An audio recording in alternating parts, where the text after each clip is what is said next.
Hello everyone, welcome back to my YouTube channel Rosalia Shueva Official, and today I am so much honored to be joined by an amazing friend Adrian, who will speak on his experience as an African living in Namibia. First of all, Adrian, thank you so much for making time to come out and shoot some content with me. I'm really glad and honored, and I don't take your time for granted. First of all, please introduce yourself to the audience and tell them about yourself. Just imagine that no one knows you and you would want to share about yourself. So give them an introduction. Okay. Hi guys. My name is Adrian Maramba. I am a Zimbabwean living in Namibia. I'm 20 years old and I am a Christian. Right. Um, you've mentioned about being a Christian in your introduction. Can you tell me why do you feel that was a very important point for you to mention? Hmm. I think it's important because the Christian faith is all about following Jesus and his teachings. And so Jesus basically outlines the way we ought to live life, and we ought to live life by showing love to one another, to ourselves, and most importantly, to honoring God. And I want to be able to honor God in everything I do. And I want to be able to publicly announce that I do believe in Jesus.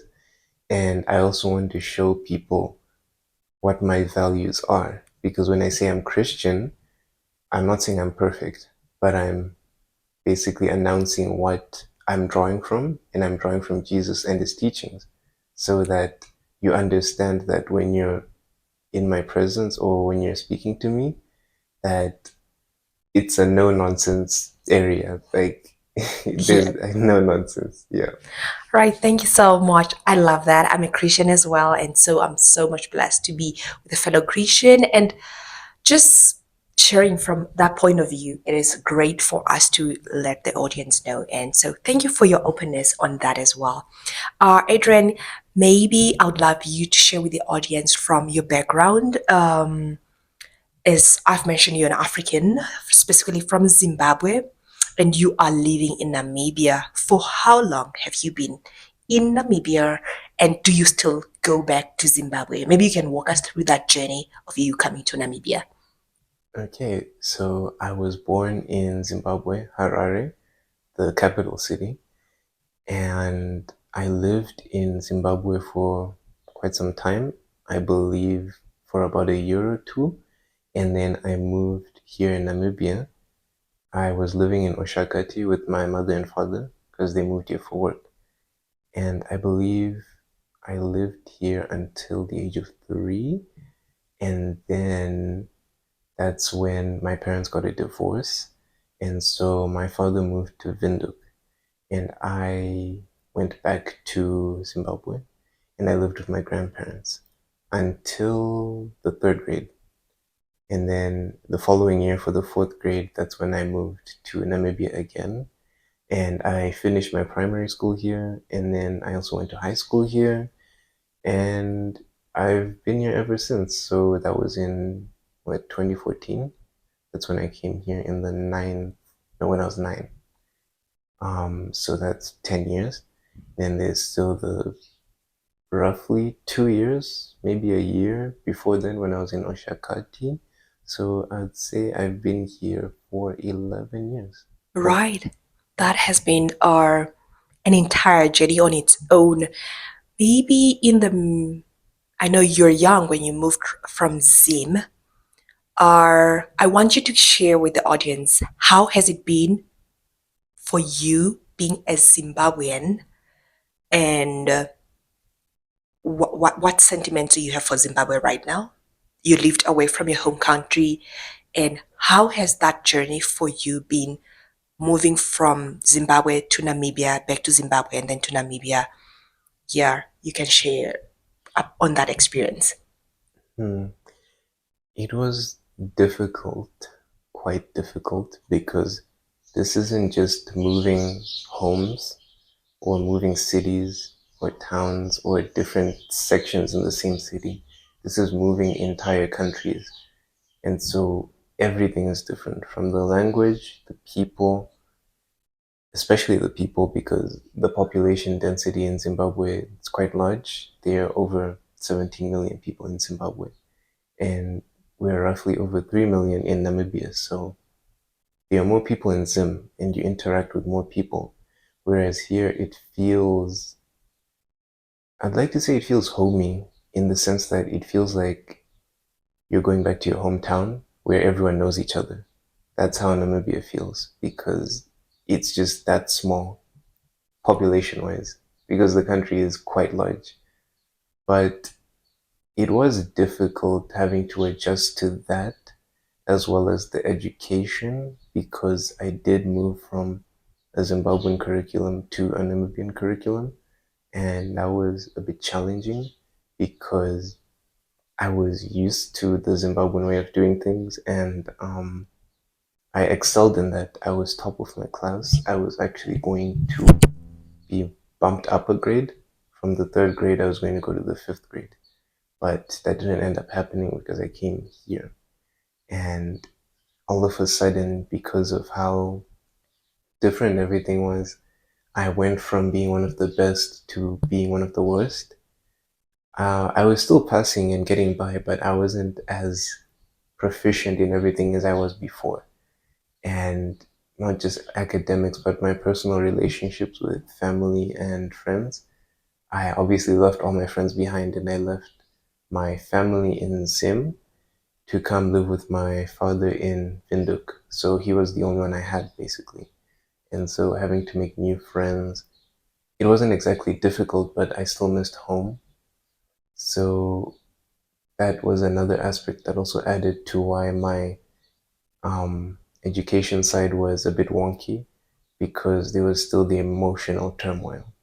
But as I lived here, like the longer I lived here, it got easier and easier to handle, and it started feeling like home. And now I can definitely say that it is like home, especially because, like I said, there are not a lot of people in Namibia. So interactions in just day to day life is more manageable. Unlike in Zim, where it's so crowded that it just feels, and I just feel uneasy being in crowded situations with a lot of people, and also the fear for safety, because when there are that many people, you'd actually be shocked to find that the chances of you being mugged or kidnapped are higher, even though there are more people there, because of the commotion. Then that means that kidnappers or robbers are able to get away quickly, and they're able to act out their business easily. So there's always that fear there. But here, even though there's still the unease, because robberies do happen, kidnappings do happen. I myself was robbed in Namibia, but it feels lighter. I feel more safe, and I just feel like I'm able to get where I need to be without any issues. Unlike in Zim, where it's so huge that everything is so far away, so it's harder to navigate. And yeah, my relationships with Namibian people are more authentic, I believe, than with Zimbabweans, because I believe that because I've been in Namibia so long and I've been exposed to the culture in Namibia, then I'm more Namibian than I am Zimbabwean. And because of that, I am able to relate to Namibians more, even though I don't necessarily know every single thing about every single culture, because there are so many different cultures here. But I believe that my relationships with Zimbabweans are still strong, but there's always that sense of, there's always distance, because it's like I don't feel like I'm truly Zimbabwean, because I'm not even good at speaking one of the main languages, which is Shona. So it always feels like there's a gap between me and what I consider real Zimbabweans. Yeah. So all in all, I appreciate being in Namibia more, because it feels more like home and I feel more comfortable here. Yeah, thank you. That was are an interesting journey, almost making me teary at some part, knowing that you've moved countries, you had to relate, you had to get to make a home in Namibia. Maybe I would like you to share on being seeing yourself as an African, sharing two countries and finding home in two countries. What's your take on that? Like, do you feel like some days Africa needs to be just one big country? Mm. Or do you have sentiments of that nature? And how do you define yourself as an African at the moment, given the fact that you lived in two countries, or you're living in two countries, or you are obviously a Namibian, but you've you experienced. Yeah, okay, back to that. Right. Yeah. From that angle, as an African, what would you say? What are your sentiments? Do you feel like Africa some days should be one country? And maybe just sharing as an African, what is your take to be an African who knows the experience of living in Zimbabwe and now currently living in Namibia? Mm. So, hmm, regarding Africa being one big country, Mm-hmm. I don't think we should necessarily be one big country. We can still be our individual countries, but I believe that there should be one state, like a sense of uniformity. Because when you look at continents such as Europe or even North America, okay, let's not take North America, but Europe, Mm-hmm. they're all different countries with different languages that they speak. But in Europe, the average person knows around 2.8 languages, and that's because they have their own home language, and then they also have English as a mandatory language. And that's to make it easier to actually relate to one another and also conducting business. And as you see in European borders, they actually make it incredibly easy to travel to other European countries. And that ease of access just promotes business and it promotes relationships. It promotes trade of different goods or ideas, which is really good for Europe, which is why it's such a thriving continent. Whereas in Africa, there is so much corruption by the borders, and it makes it so hard to travel from one country to the other. And even if you were to follow the rules to a T and have all the necessary documents and things of that nature, you'll still find people who will try to bar entry into the country because they want compensation. Africa is just so corrupt, and there's no sense of togetherness, which would benefit us so much because not to get too deep into politics, but this is just history. Yeah. One of the reasons why Africa was so easily colonized was because of division. Because before we were even colonized, there were wars between tribal leaders in different countries. And so that division was what made it easy for the colonizers to come and take over. And so you see it even in today's world, there's still that division, and people don't necessarily know where it comes from. And they have a habit of blaming white people or Caucasian people when in reality, this division was there before we were even colonized. And so we need to let go of those past grudges that people don't even know about. There are countries that are fighting and they don't even know why they're fighting. It's just, oh, don't trust Zambians or don't trust people from Mozambique or don't trust Namibians. But how is that promoting relationship? How is that actually helping us?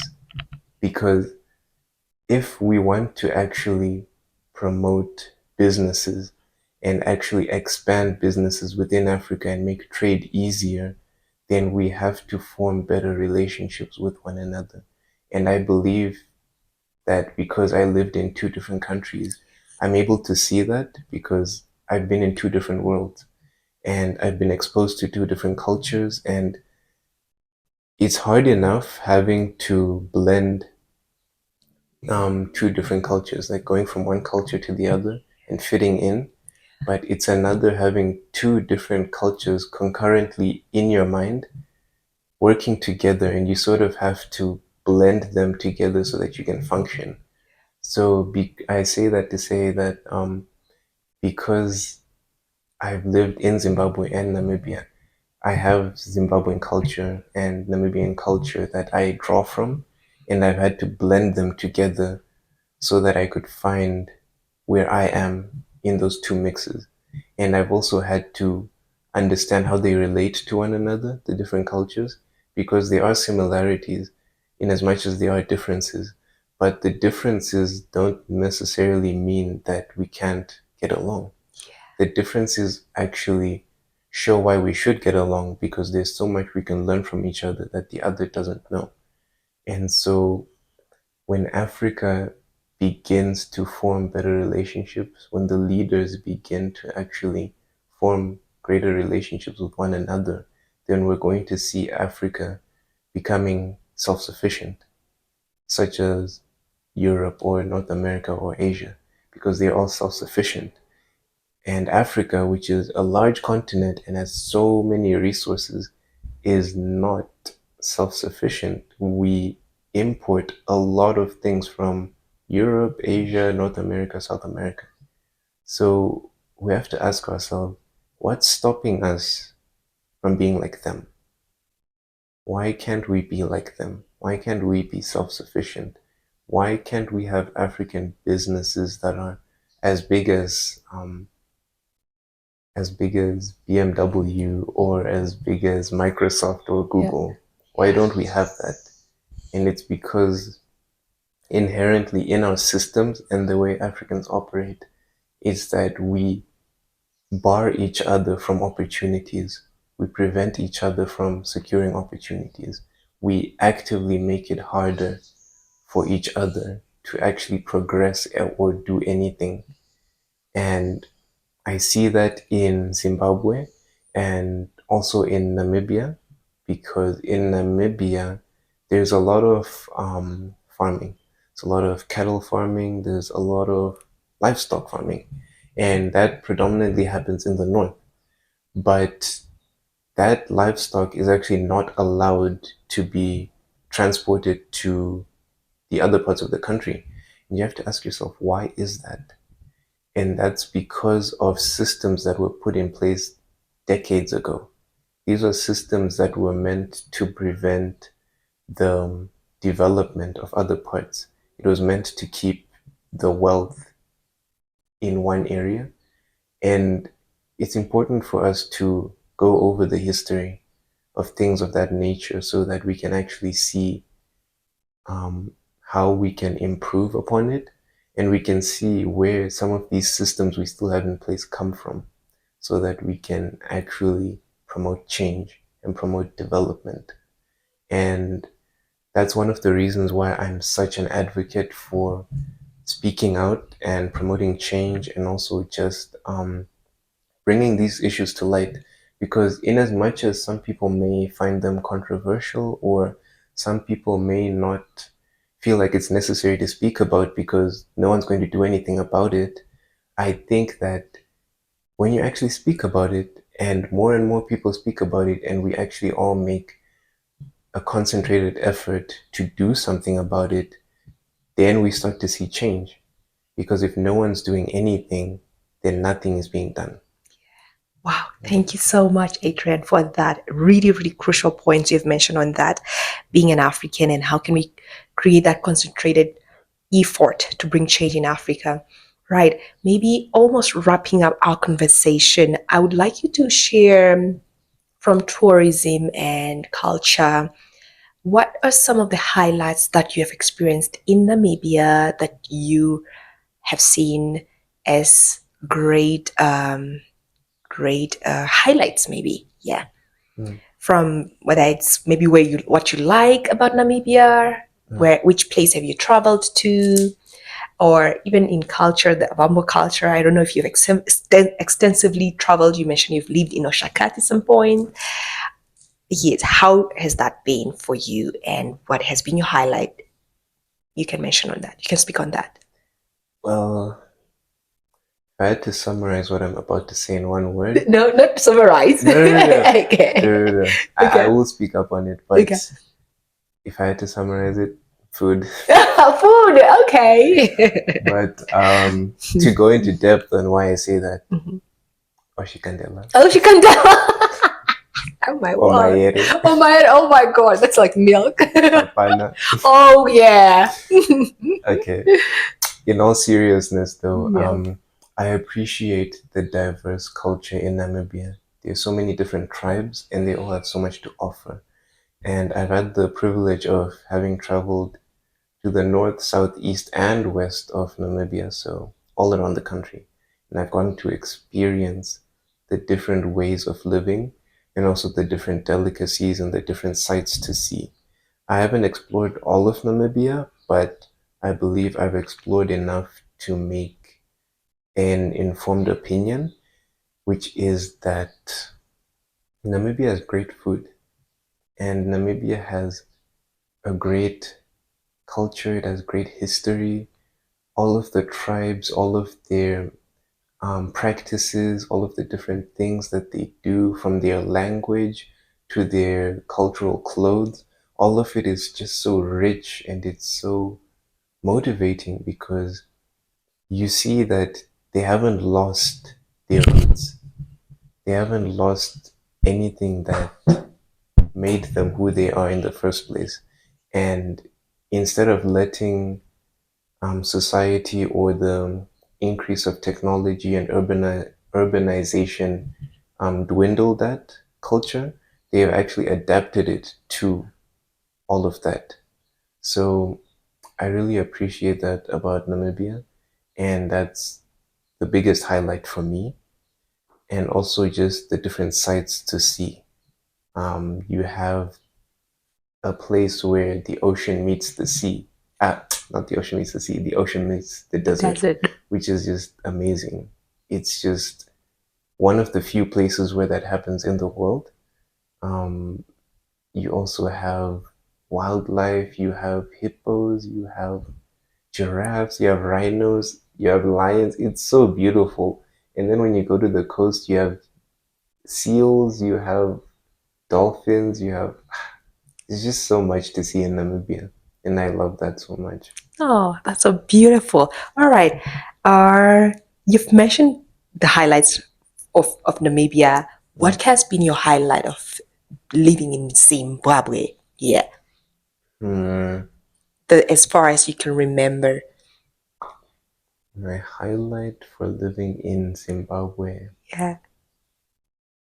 the sense of togetherness. Hmm.